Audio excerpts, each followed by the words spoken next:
Golden oak cabinets can make a room feel warm, but they can also box you in fast if the wall color fights them.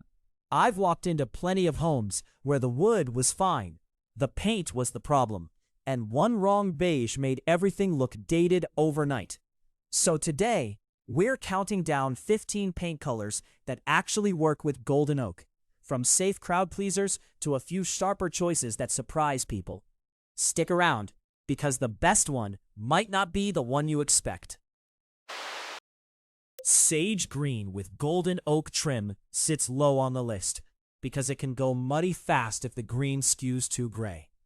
I've seen that happen under warm bulbs, especially with orange oak.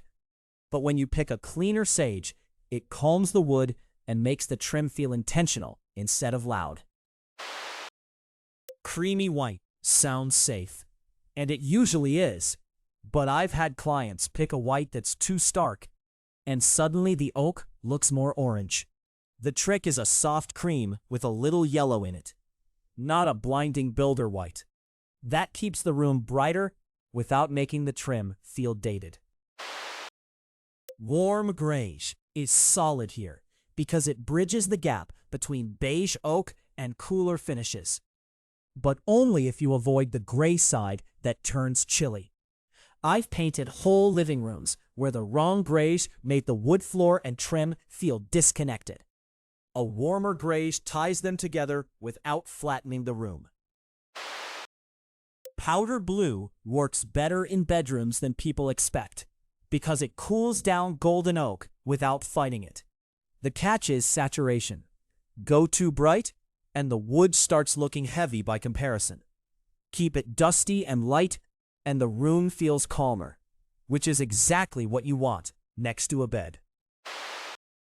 Hale navy earns its spot because one good accent wall can pull golden oak into a richer, more tailored look. I like it behind a bed or sofa, not on every wall, because the oak already carries warmth. Too much navy can shrink the room, but one wall gives you contrast that feels sharp. Seafoam in a kitchen can be charming with golden oak, but it's tricky because cabinets and trim sit so close together. I've seen the wrong seafoam turn the oak pinkish, which nobody wants. A softened blue-green works best when the room gets daylight, especially if the counters stay simple and light. Olive green is the strongest choice here because it respects the gold in golden oak instead of trying to cancel it out. That matters in a study where you want the room to feel grounded, not busy. I've used olive with oak shelves, and it makes even a small office feel calmer and more collected. A soft peach nursery sounds sweet, but with golden oak, you've got to keep it pale and dusty, or the room gets sticky fast. I've seen richer peach pull the wood orange, especially under warm LEDs. A whisper of blush with white trim keeps the oak calm and the nursery feeling airy, not sugary. Charcoal can look incredible here, but only if you use it like a frame, not a full room mood. I've painted a lot of feature walls where the charcoal went too blue and made golden oak look dated. A warmer charcoal with enough depth to ground the wood gives you contrast without making the trim feel loud. Alabaster trim sounds basic, but honestly, it's the move that saves a lot of golden oak floors from looking muddy. I've watched creamy whites fail because they were too yellow, and the floor just swallowed them. A cleaner alabaster edge gives the oak a defined outline, especially around baseboards and casings. Dusty lavender in a bedroom works because it cools down golden oak without going icy. That's the trick. I've seen cool grays make oak feel harsher, but this muted purple has enough gray in it to soften the wood at night and still look calm in daylight.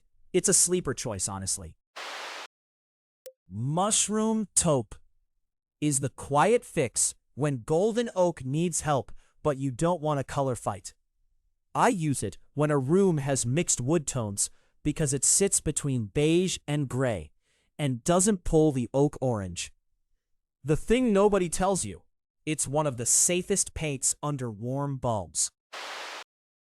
Terracotta in a dining room can be gorgeous, but I'd only use it where the light is steady. Golden oak already brings warmth, and terracotta adds another layer, so if the room is small or dim, it can feel heavy fast. In a bright space, though, it makes the wood look intentional, not accidental. Muted teal in a bathroom works because it cools the oak without turning the room cold, and bathrooms need that balance. I've seen brighter teals fight the wood finish, especially around mirrors and vanity edges. A grayer teal paired with white tile and brushed nickel keeps the space clean and gives the oak some breathing room. A slate blue office sits at the top because it does something golden oak rarely gets on its own. It calms the orange. I've painted rooms like this with samples that looked perfect in daylight, then went muddy by 5 p.m. A grayer blue with enough depth keeps the oak grounded and makes the room feel focused, not dated. If your golden oak feels stuck in another decade, the right paint color can calm it down or bring it back to life, depending on the mood you want. My advice? Keep the undertones honest and don't fight the wood with something too icy. If this helped, hit subscribe, give the video a like, and visit omnihomeideas.com for more real-world design ideas, room by room. Thanks for hanging out with me, and I'll see you in the next one.